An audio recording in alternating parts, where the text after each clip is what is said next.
a mind is a terrible thing to waste, et cetera. What is the slogan? It's George W. Bush messed it up, and now I'm messing it up. He says it's a terrible thing to lose one's mind, but the slogan is No, the slogan is it's an old United Negro College Fund slogan. Right.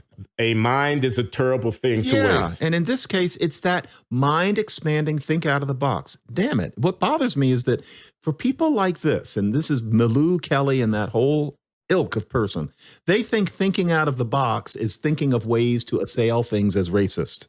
That's the box they think out of. But they don't seem to understand that there are other ways of blowing your mind. And in this case, calculus is mind-blowing, or at least it prepares you for further hell that you're going to go through in college. And here the idea is to get rid of it out of some sense that unequal outcomes must come from something that's unfair, that you're expecting black kids to be too smart. I'm sorry. Oh, no. Just no. I'm just wondering, who is Dr. Carol Kelly? You looked up and you determined that this woman is a black That's person. all I looked for. We don't know very much about her, and we certainly don't want to just, make assumptions about her without knowing her. But her ilk, you use that phrase, and so there's a mindset, there's a pedagogic philosophy, a devotion to certain principles about equity and racial justice that has infiltrated itself broadly into the thinking of a class of public school administrators and teachers, of which one instance is this situation that we just got through describing in Princeton. But we could reproduce that example hundreds of times from districts around the country where this kind of thing is going on. So there's a debate, for example, about tracking, about the differentiation and classification of students based upon their ability, which has implications for example, how you teach mathematics to kids at the advanced elementary and in the high school years. Who are these people, and how does one actually effectively counter the influence that they're having on the way in which our children are being taught? Now, we're talking about mathematics, but of course it goes beyond that. What about the gender identity controversy where you've got legislation, don't say gay controversy and all of that going on in Florida? That is another area in which the ideology of many in education is in tension with the views that many parents would bring to questions about how to educate their children. And it's gotten so partisan now, John. Aren't we in a way right-wingers? Aren't we right adjacent? Aren't we conservative adjacent for raising a question of this sort? And can we have a discussion like this about mathematics and how it's taught without implying something about sexual identity or orientation and how that's handled in the public school systems? Don't we come up to the Christopher Rufo side of the debate when we castigate Dr. Carol Kelly and Dr. Milou for what they're trying to do in Princeton? And is that something that we should be concerned about? Do we have to take sides here? I'll stop, but I'll just mention one more thing. I'm here at Brown. We have a graduate school where students come to get PhDs in various disciplines. And the graduate school has an administration. So recently there was a report in our student newspaper about a new diversity, equity, and inclusion person who'd been hired by the graduate school to see after students of color who come to Brown to get advanced degrees in the sciences and the social sciences and the humanities. We have a graduate school.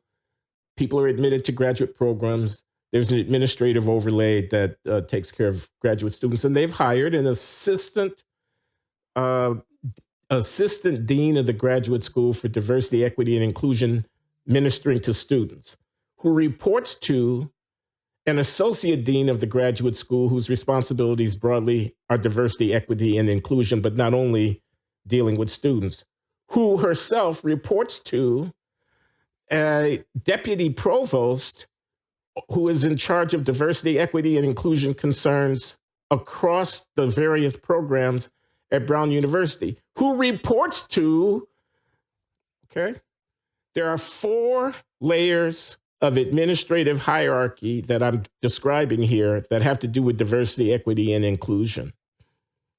This is someone ministering to students of color in the graduate school who reports to someone who has graduate school responsibilities broadly for diversity issues, who reports to someone who is across the different units, schools of the university dealing with diversity, who reports to someone who's the chief diversity officer for the university, worrying about faculty as well as about students and programming and curriculum and so forth and so on.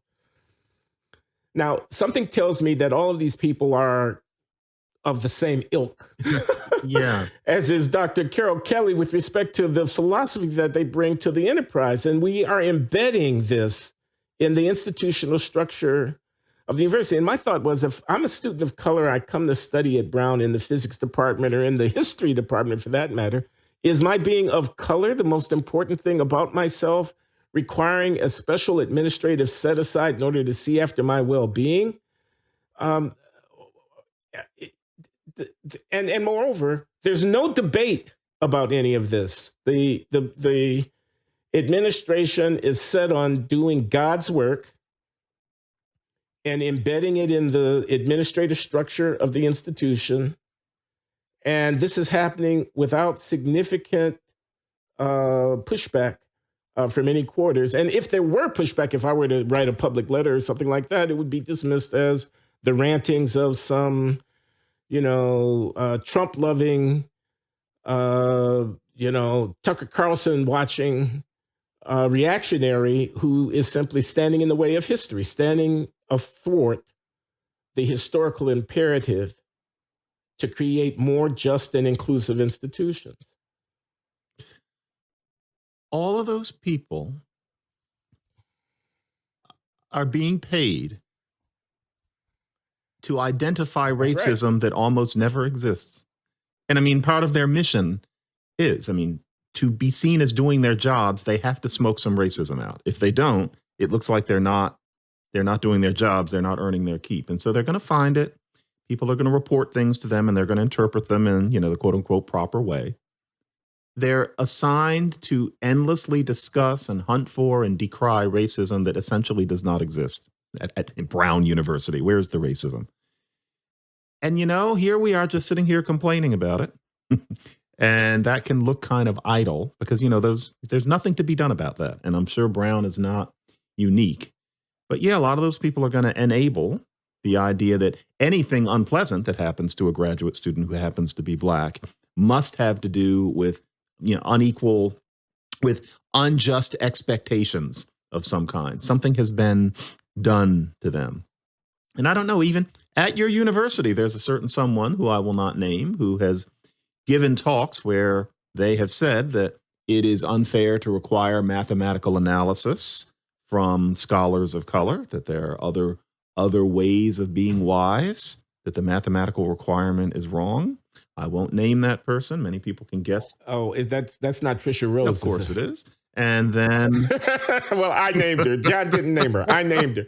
My colleague. And yes, and come on, really? She did say that, and I was told it on good authority. And frankly, if I may, given the feeling for me that I know she has, even if she hadn't said it, we can be quite sure that she would agree with that sentiment in some way. But she has said it. I'm sure it's recorded somewhere. And then also, I've heard it from within my own field, said very casually, if you're going to expect this kind of analysis, then, we can't participate, as if it's like 1895. When a person said this to me, a very intelligent person in linguistics, and it literally made me think of, the souls of Black folk. And I was thinking, it sounds like most of us are still ex-slaves. And certainly you can't expect, mathematics because, just we're still at such an early stage of our development. It literally sounded like something somebody would have said around Plessy versus Ferguson. And I thought, no, why are you expecting me to just nod to this? That, yeah, of course, we don't do math. A lot of that is what underlies these sorts of things. And, Glenn, I don't think it can be fixed. That's the thing. There's some people who process us as just sitting here complaining. We're cranks. And in a way, they're right, because what do you do about this? And in this case, I'm stymied.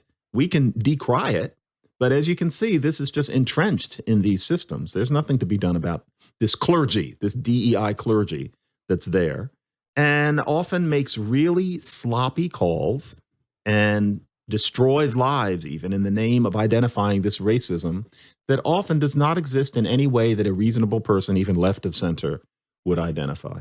But are we just shouting into the wind? Now, you can also say, are we being Christopher Rufo? Are we being conservatives? And frankly, it's gotten to the point that what is left wing and what is right wing, what is liberal and what is conservative are becoming rather liturgical arguments. These are complex issues. You can not like what is going on in the Princeton school district and have completely hard left views about transgender identity, et cetera.